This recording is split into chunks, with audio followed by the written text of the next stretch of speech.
Greetings everyone. So today we'll be working on practical questions relating to inventory measurement on the basis of cost.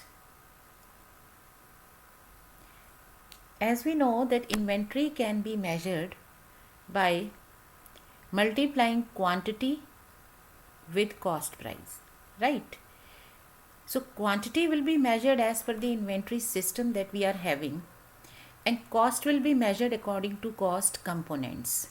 We all know that cost includes direct expenses, right? Like purchase price, octroi, other duties, wages, loading and unloading charges, wages to bring the inventories or for loading of inventories, etc. So all the direct expenses are included in the cost, and that is how we make cost price of the inventories. However, indirect expenses like office and administrative expenses or selling and distributional expenses or storage expenses, which is beyond the requirement for making of the inventories. Okay, so these are excluded. Same is the case with the finance expenses, because these are the expenses incurred not for the inventories but for the services. So we know the components of cost. So now we'll take up another question relating to measurement. Now we have a question. ABC Limited manufactures a product using raw material M1. Company purchased 10,000 kilogram of raw material at 100 rupees per kg. Purchase price includes GST of 10 rupees per kg. Now regarding GST, we all know that GST will be a part of cost. It is included in cost price if company doesn't want to take credit, if no credit for GST is to be taken. And GST will not be included. GST will not be included in cost price if credit is to be availed. If you want to avail the credit of input GST that you have paid, then it will not be a part of cost because you are taking benefit at some other place. So this purchase price is 100 rupees per kg, which includes GST of 10 rupees, which implies that if you do not want to take credit, then this 100 is fine with you. But if you want to avail credit, then this 10 rupees will not be a part of this total cost. So in that case, purchase price or cost price will be taken as 90. So we need to be very careful while reading the sentences. Sometimes we are given that this 100 rupees includes GST. Sometimes we are given company paid GST separately. So in that case, we'll have to see whether we are to add it or not. Now we are to decide it whether we are to keep it within this 100 rupees or we are to exclude it. So if you will availing tax credit, then it will be excluded. If you are to if you do not want to take the tax credit, then this will be a part of this 100 rupees. It will be kept. Okay. So you do not want to avail tax credit, that means this 100 rupees will be retaining this 10 rupees of GST. Now freight, loading, unloading charges, so these are direct expenses, these will be added. Purchase has been done by taking bank overdraft on which you paid interest. However, how we pay the amount is a financing decision. So it is not a part of cost. So this will not be considered in cost. Next is normal loss. Since we are buying raw material, it is being loaded and then it is brought into our stores wherein it is unloaded. So some kind of losses are normal considering the type of product or type of material that we are dealing with or the business that we have. So the normal losses are spread over the cost. So these are not measured separately, you will be spreading them. So you are having normal loss of 2%. That means if you are having 10,000 kilogram of raw material being purchased, then 2% of this, that is 200 kilogram of loss, is normal into our business. So if you are having a loss of transit within this limit, then this is normal.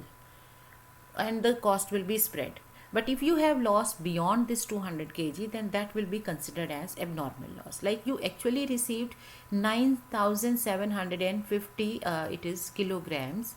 So if you received this much kilograms, you have lost 250 kilograms in all. Out of 10,000, you received 9750. So you have a total loss in transit of 250 kilograms. Out of this total, 200 is assumed to be normal loss.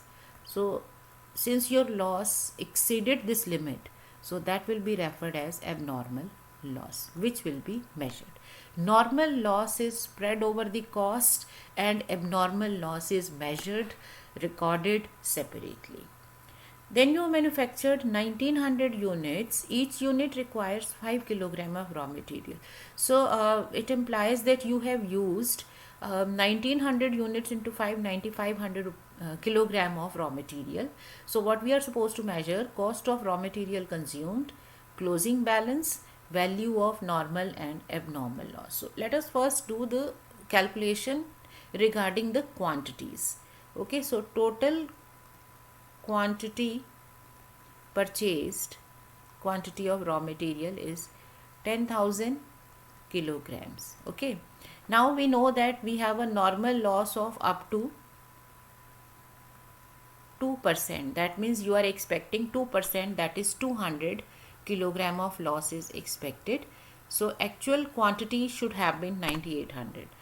Okay, so this is the remaining quantity that we are expecting to receive. But quantity actually received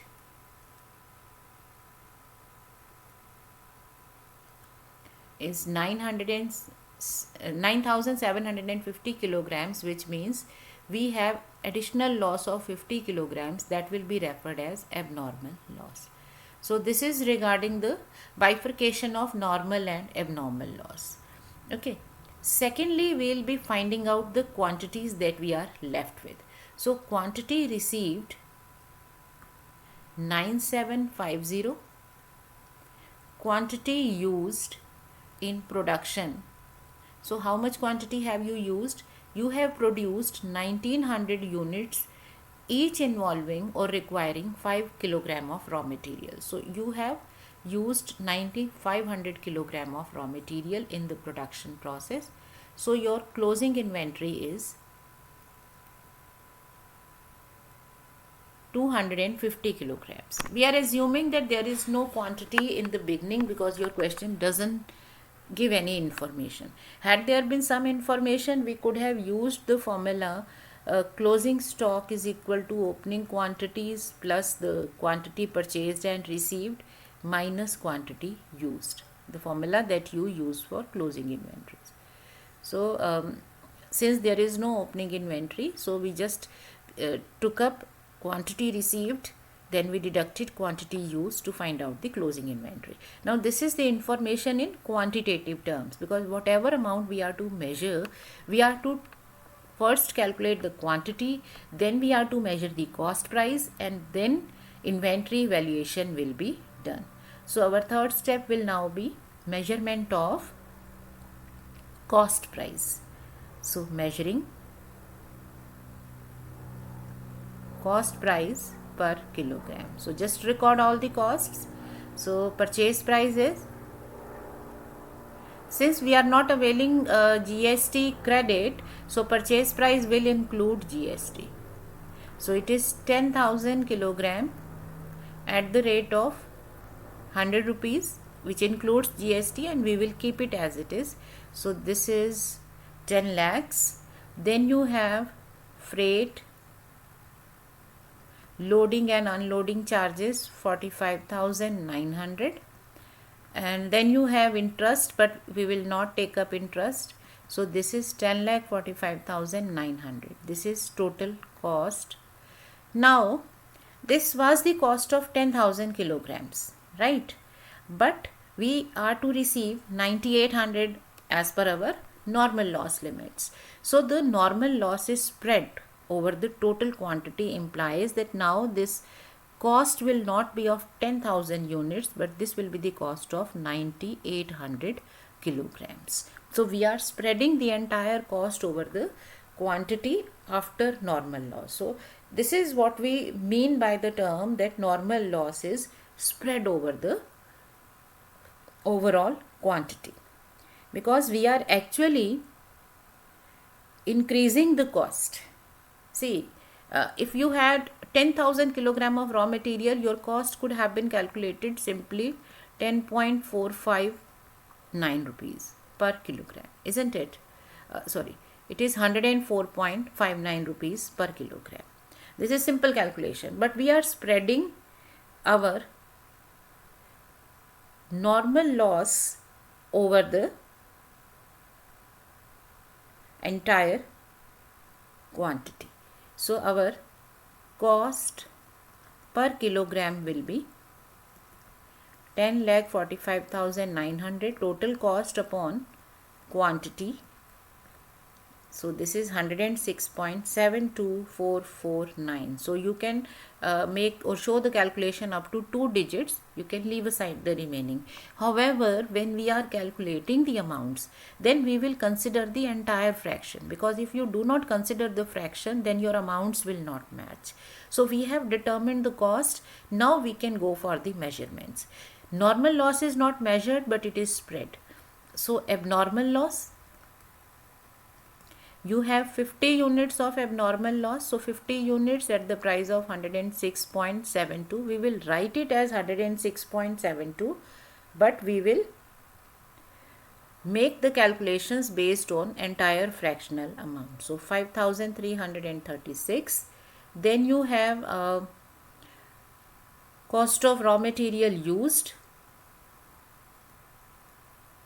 So you have used 9,500 kilograms. Okay, so again at this price, so you will be having 10,13,882 rupees of value. Then cost of closing inventory, you have 250 kilograms. So it is kilograms. 250 kilograms again measured at 106.72. So this will be, just multiply 106.72449 into 250. So this is coming out to be 26,680, 1 point something. So you can round it off to 2. Because ultimately the total cost is 10,45,900, which is either used or left or lost. So the total should match. So somewhere around we will have to round off the amounts. So this is how we make the calculations for the inventory. So what are we going to do?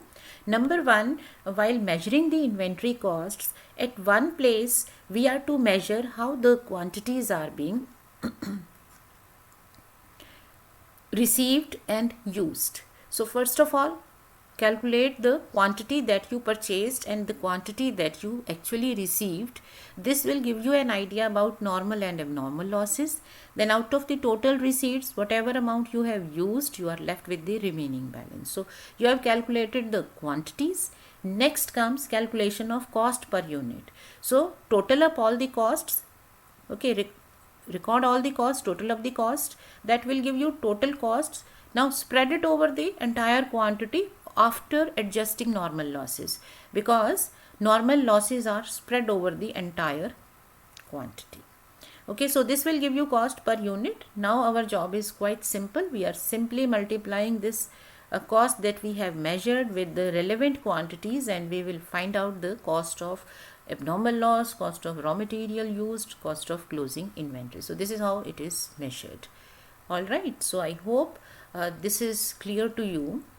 Now let us make one change here. Suppose in place of 9,750 units, you have actually received 9,850 units. Now how will your information be changing? Now see, You have 10,000 kilogram of raw material, fine here. Your normal loss is up to 2%. Now, see, when you are in graduation, you are not to work according to the, statement in a very rigid manner. You are to understand the things. So, your normal loss is 2%. That is, any loss up to 2% is assumed to be normal. Anything beyond that is abnormal. So, if you are having losses within this limit, then all these are normal losses. So now you will have to understand what is your actual loss. You have lost only 150 units. Okay, so you had 10,000 kilograms in all, that is fine, and you have 150 kilogram of loss.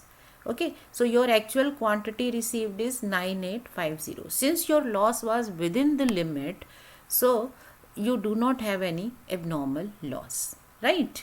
So in the remaining part, what will happen?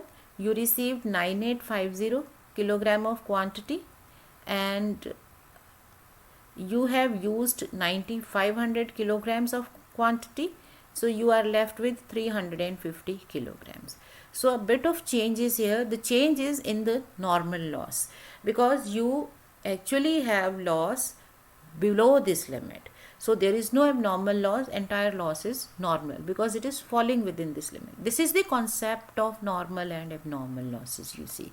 Whenever you have in-transit losses or any kind of losses in business, you cannot have an exact amount, or so on the basis of your past experience, you figure out that this much loss is normal in our kind of business and product. So up to that, if you have any loss, that is normal, and beyond that limit, if you have any loss, that is abnormal.